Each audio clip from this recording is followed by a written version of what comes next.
We've only explored 7 kilometers out of a total of 31.4. Doesn't sound like much, right? Then let me tell you where we are. I'm standing inside a cave that began forming 350 million years ago, yet humans only discovered it in 2005. And it was found by a local farmer, a man who accidentally stumbled upon one of the greatest natural wonders in Asia. Welcome to Paradise Cave, a place where even the name itself doesn't quite prepare you for what you're about to see. Stay with me for the next 20 minutes.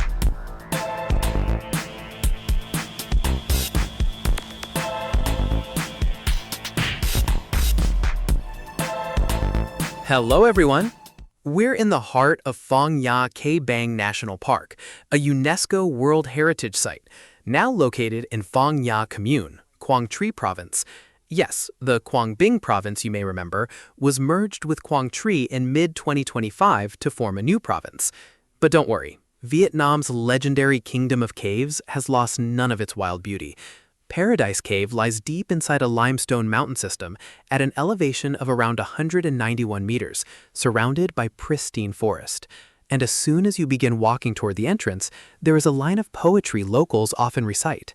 Is this a fairyland drifting through a dream, or the mortal world dissolving into the emptiness of Zen? I haven't even entered the cave yet, and I already feel like I'm floating.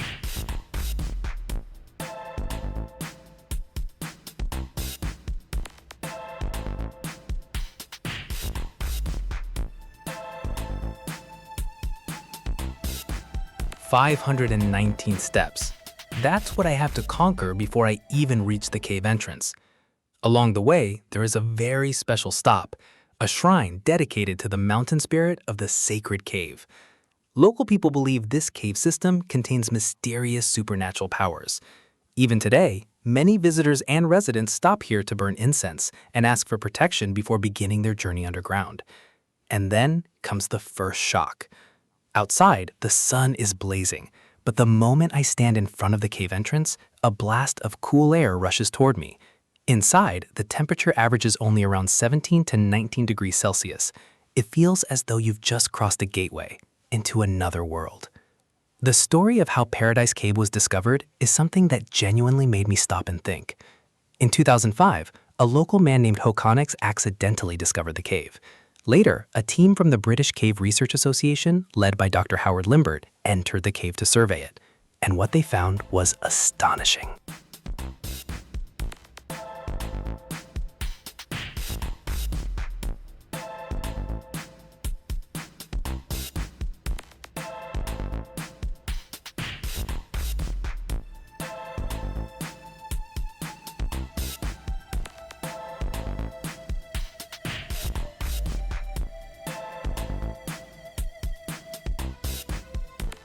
Paradise Cave stretches for 31.4 kilometers. Its ceiling rises as high as 60 meters above the floor. The cave ranges from 30 to 100 meters wide, with some chambers reaching around 150 meters. And this is part of an underground river cave system, meaning that beneath these vast dry chambers, water still flows through hidden passages. A farmer walking through the forest, accidentally stumbling across one of the longest dry caves in Asia. Even Hollywood would struggle to write a better opening. To allow visitors to enter this extraordinary world without damaging it, a wooden walkway nearly 1 kilometer long was built inside the cave. It includes 189 steps, is more than 2 meters wide, and was constructed entirely from tau wood, one of Vietnam's traditionally prized hardwoods, often grouped among the famous 4 ironwoods: ding, lim, sen, and tau. This type of timber can withstand Vietnam's hot, humid tropical climate for decades. The walkway runs through the middle of the cave, so visitors can experience the full scale of the formations without touching the stalactites and stalagmites. In other words, it allows us to admire works of natural art millions of years in the making without destroying them.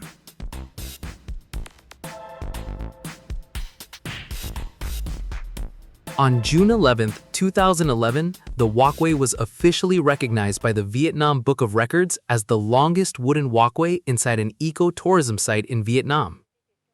This is Tron Thi Q, a guide here at Paradise Cave. She's gonna help me understand exactly what I'm looking at. Paradise Cave was formed during an ancient geological period, around 350 to 360 million years ago, but it was only discovered in 2005. And this is what overwhelmed me more than anything else during the trip. Paradise Cave is not simply a mass of limestone. It feels like a miniature portrait of Vietnamese culture, carved by nature millions of years before human beings even existed. Q points out one formation known as the Ancient Tower, which has collapsed. Right beside it, young stalagmites are beginning to rise. Together, locals interpret them through the Buddhist philosophy of birth, aging, sickness, and death. Then we arrive at Giao Tree Palace. According to traditional imagination, this is where the Jade Emperor and the immortals gather to discuss the affairs of heaven. One formation resembles a lion, or maybe an elephant, or perhaps a killin, depending on where you stand.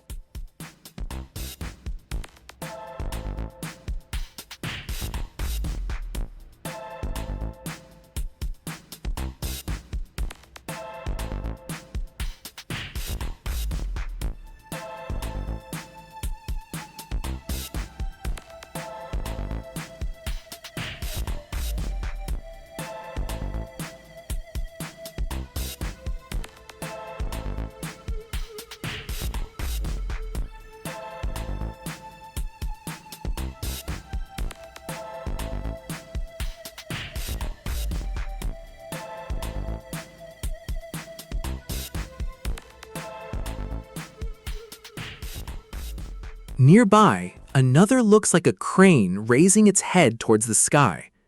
And below it is a formation resembling a mother feeding her young, a symbol of maternal love.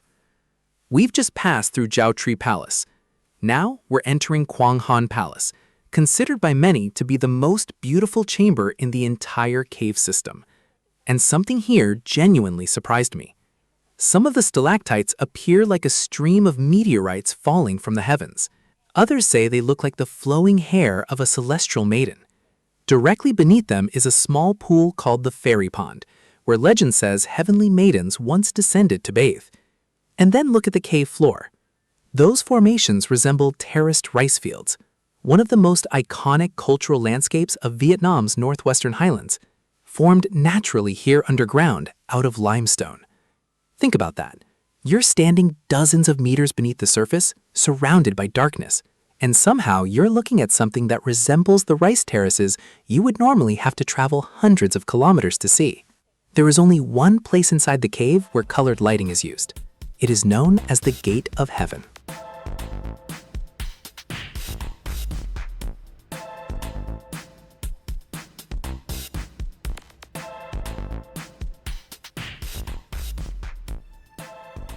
Here, nature has created a formation resembling a Rong communal house, the iconic high-roofed architecture associated with ethnic minority communities in Vietnam's Central Highlands. The formation is even hollow inside.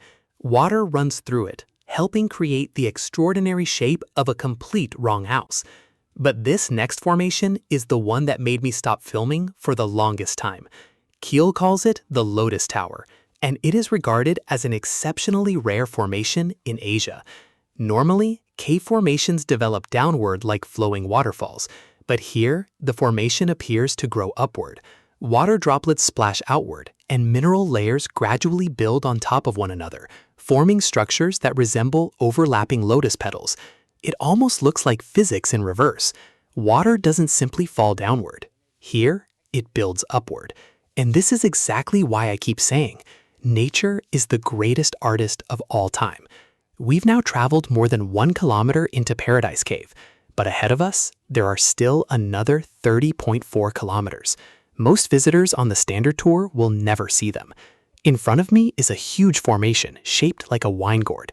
Beside it is another known as the Mother's Breast, and rising from the cave floor all the way toward the ceiling is a massive stone column known as the Pillar of Heaven.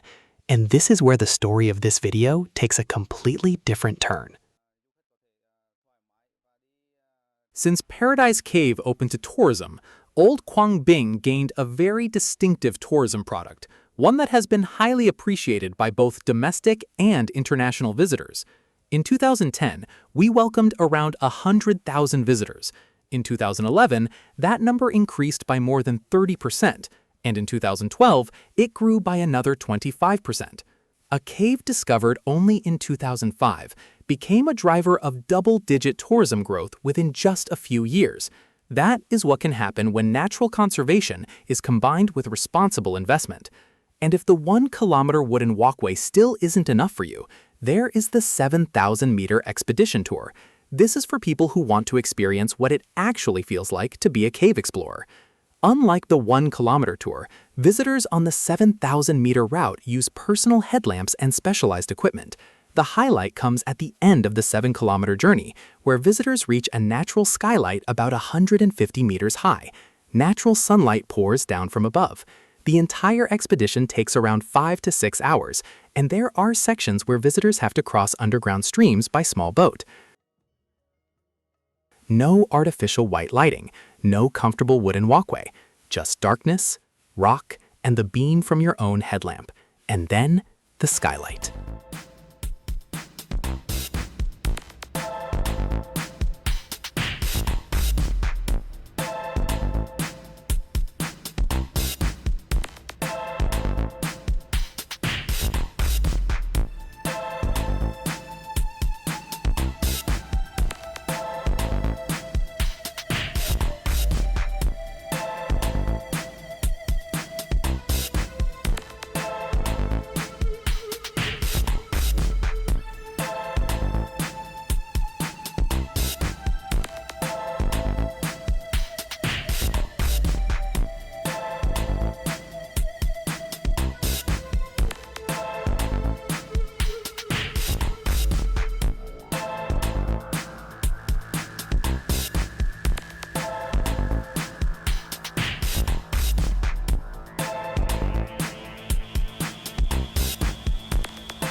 After 7 kilometers in almost complete darkness, this is the first moment natural sunlight touches you again.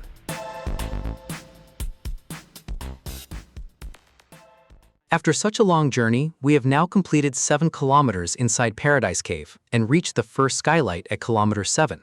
It rises around 150 meters high. After walking 7 kilometers through darkness, suddenly seeing sunlight again is incredible. The journey is exhausting, but what you receive in return is beyond anything you expect. I will definitely come back.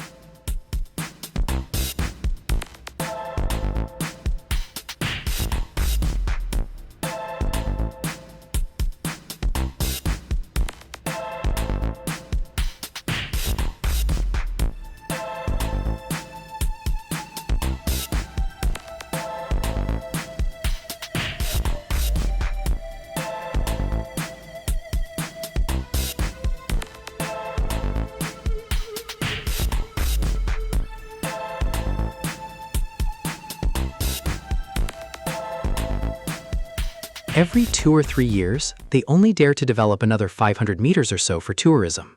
Why? Because they want to protect the natural formations exactly as they were created. Over the next decade, they may open another 2 or 3 kilometers.